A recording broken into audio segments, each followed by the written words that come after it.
கர்த்தருடைய பரிசுத்த நாமத்துக்கு ஸ்தோத்திரம். இந்த நாளும் கூட உங்களை சந்திக்கிறதுல நான் மிக்க மகிழ்ச்சியா இருக்கிறேன்.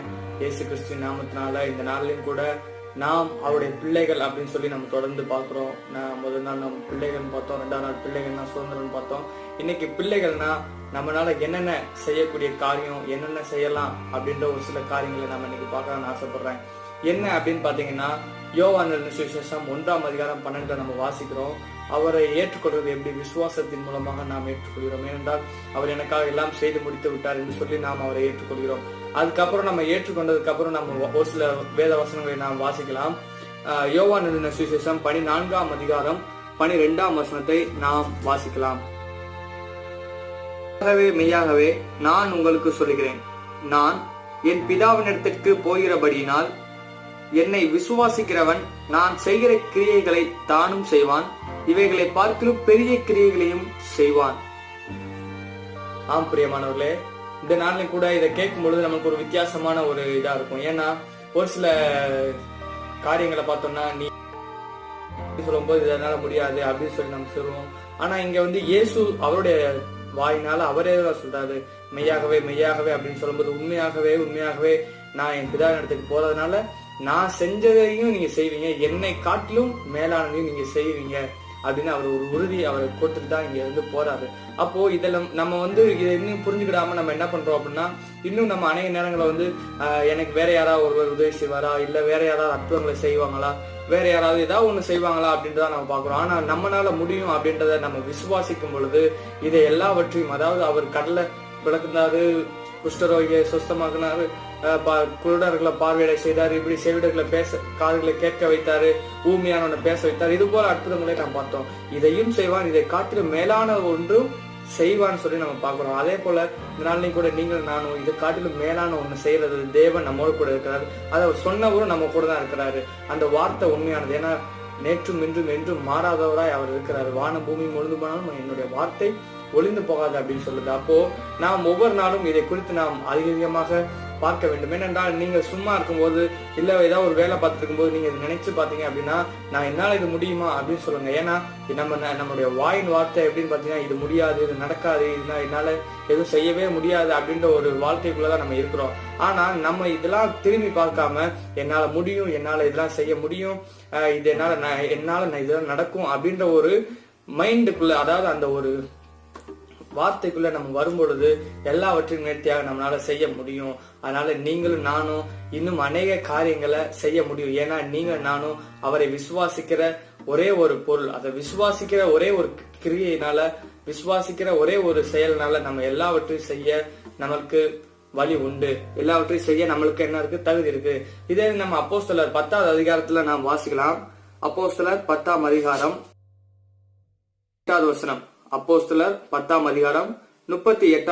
நாம் வாசிக்கலாம்.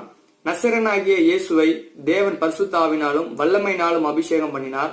தேவன் அவரோட கூட இருந்தபடியினாலே அவர் நன்மை செய்கிறவராயும் பிசாசின் வல்லமையில் அகப்பட்ட யாவரையும் குணமாக்கிறவராயும் சுற்றித் திரிந்தார். ஆம் பிரியமானவர்களே, நாம் பார்க்கிறோம் அவர் நன்மையான சுற்றி இருக்கிறார். அதே போல நீங்கள் நானும் ஒரு நன்மை செய்கிற ஒரு வாழ்க்கைக்குள்ளதான் இருக்கணும்.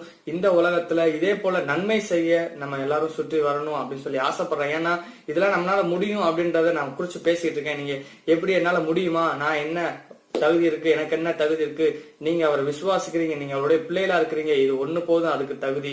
வேற நீங்க அதுக்குன்னு நீங்க நான் பைபிள் காலேஜ் முடிச்சுக்கணும், நான் 24 மணி நேரம் ஜபிக்கணும், 24 மணி நேரம் நான் துதிக்கணும் அப்படின்றதெல்லாம் இங்க இல்ல.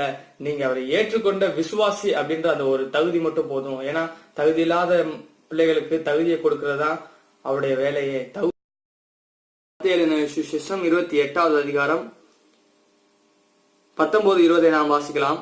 ஆகையால் நீங்கள் புறப்பட்டு போய் சகல ஜாதிகளையும் சீஷராக்கி பிதா குமாரன் பரிசுத்தாவின் நாமத்தினாலே அவர்களுக்கு ஞானஸ்தானம் கொடுத்து, நான் உங்களுக்கு கட்டளையிட்ட யாவையும் அவர்களுக்கு கை கொள்ளும்படி அவர்களுக்கு உபதேசம் பண்ணுங்கள். இதோ உலகத்தின் முடிவு பரிந்த சகல நாட்களிலும் நான் உங்களுடனே கூட இருக்கிறேன் என்றார். ஆமென். பிரியமானவர்களே, அவர் சொல்லிட்டு போறாரு, நீங்க இந்த சகல ஜாதிகளையும் சீஷராக்குங்க, இந்த சகல ஜாதிகளுக்கும் ஞானஸ்தானம் கொடுங்க, பிரசங்கிங்க, அவங்களுக்கு ஒரு விடுதலை கொடுங்க, எல்லாவற்றையும் தான் செய்தது போல நீங்க அவங்களுக்கு செய்யுங்க அப்படின்னு சொல்லி முடிச்சுட்டு அவர் போறாரு. இந்த நாள்லயும் கூட நம்ம அதெல்லாம் செய்யறோமா அப்படின்னு பாத்தீங்கன்னா அநேக நேரங்கள்ல நாம் அதை விட்டுட்டு சும்மா தான் இருக்கிறோம். ஏன்னா ஒரு சுவிசேஷத்தை அறிவிக்கணும். ஏன் நம்ம பெற்ற ஒரு நல்ல ஒரு வாழ்க்கையை மற்றவர்களும் பெறணும், நம்ம பெற்ற ஒரு இன்பத்தை மற்றவர்களும் பெறணும், நம்ம பெற்ற ஒரு சுகத்தை மற்றவர்களும் பெறணும், நம்ம பெற்ற ஒரு விடுதலையை மற்றவர்களுக்கு பெறணும் அப்படின்ற ஒரு நம்பிக்கை, நான் பெற்றதை மற்றவங்களும் பெற்றுக்கொள்ளணும் அப்படின்ற ஒரு நினைத்து ஒரு மற்றவர்கள் மேல அன்பா இருந்து நீங்க இந்த மாதிரி வார்த்தைகளை நீங்க கொடுத்து நீங்க பேசுங்க. நீங்க உங்களால முடிஞ்ச அற்புதங்களை நீங்க செய்யுங்க. ஏன்னா உங்களால எல்லாவற்றையும் முடியும் அப்படின்றதான் அவருடைய தீர்மானம். ஏன்னா நம்ம பாக்குறோம், என்னை காட்டிலும் மேலானதை செய்வான் அப்படின்னு தான் சொல்றாரு. ஆனா நம்ம இன்னும் செய்யாம நம்ம எத்தனையோ பேர் இருக்கிறோம். அது ஒரு சில நேரங்கள்ல நாம் என்னால முடியுமா அப்படின்னு தான் நம்ம யோசிக்கிறோம். அதனால உங்களால முடியும். இதுதான் இன்னைக்கு நம்ம பாக்குற ஒரு வார்த்தை. இதே கூட நம்ம இன்னொரு ஒரு வார்த்தையை கூட பார்த்து நம்ம முடிக்கலாம். லூக்கா எழுதின சுவிசேஷம் 9ஆம் அதிகாரம் 1ஆம் வசனத்தை கூட வாசித்து நாம் முடிக்கலாம். லூக்கா எழுதின சுவிசேஷம் 9ஆம் அதிகாரம் 1வது வசனத்தை நாம் வாசிக்கலாம். லூக்கா எழுதின சுவிசேஷம் 9ஆம் அதிகாரம் 1-2 நாம் வாசிக்கலாம். அவர் தம்முடைய 12 சீசர்களையும் வரவழைத்து சகல பிசாசுகளையும் துரத்தவும் வியாதி உள்ளவர்களை குணமாக்கவும் அவர்களுக்கு வல்லமையும் அதிகாரமும் கொடுத்து தேவனுடைய ராஜ்யத்தை குறித்து பிரசங்கிக்கவும் பிணியாளிகளை சுஸ்தமாக்கவும் அவர்களை அனுப்பினார். பிரியமானவர்களே, இந்த நாளுக்குள்ள அதே போல நம்ம செய்யணும். சகல பிசாசுகளையும், சகல 1-2 இல்ல எல்லா பிசாசுகளையும் துரத்துறதுக்கு அவர் நம்ம கிட்ட வல்லமையை கொடுத்திருக்காரு, ஒரு அதிகாரத்தை கொடுத்திருக்காரு. நம்ம அன்னைக்கு பார்த்தோம், பிள்ளைகள் ஆகும்படி அதிகாரம். இதுதாங்க பிள்ளைகள் ஆகும்படி அதிகாரம். இந்த அதிகாரம் எப்படின்னு பாத்தீங்கன்னா, உங்களால துரத்த முடியும், உங்களால எல்லாமே செய்ய முடியும்னு சொல்லி அவர் ஒரு அதிகாரத்தை கொடுக்கிறாரு. இந்த அதிகாரத்தை பயன்படுத்தி நம்ம எல்லா பிசாசுகளையும் நம்மளால துரத்த முடியும், எல்லா வியாதிகளையும் குணமாக்க முடியும். ஏனென்றால் இது எல்லாவற்றையும் செய்கிற தேவன் நம்மோடு கூட இருக்கிறார். அதனால நீங்கள் நானும் இந்த நாட்கள்ல கூட எல்லாவற்றையும், எல்லாருக்கும் இருக்கிற ஒவ்வொரு பிரச்சனைகளையும் நாம் ஒவ்வொரு நாளும் குணப்படுத்துவோம், ஒவ்வொரு நாளும் சுகப்படுத்துவோம் அப்படின்றத நீங்க மைண்ட்ல செட் பண்ணுங்க. நான் என்னால முடியும் அப்படின்னு நீங்க சொல்லுங்க. ஏன்னா எனக்குள்ள இருக்கிறவர் பெரியவர், அவர் என்னை கொண்டு செய்வார் அப்படின்றத நீங்க முடிவு செய்யுங்க. கர்த்தர் பெரிய காரியங்களை செய்வார். நாம் தொடர்ந்து நம்மளால் முடிந்த அற்புதங்கள், நம்மளால் செய்யக்கூடிய அடையாளங்களை எல்லாவற்றையும் நாம் தொடர்ந்து பார்க்கலாம். ஏனென்றால் தேவன் பெரியவர், அவர் அழைத்தவர் உண்மையுள்ளவர்.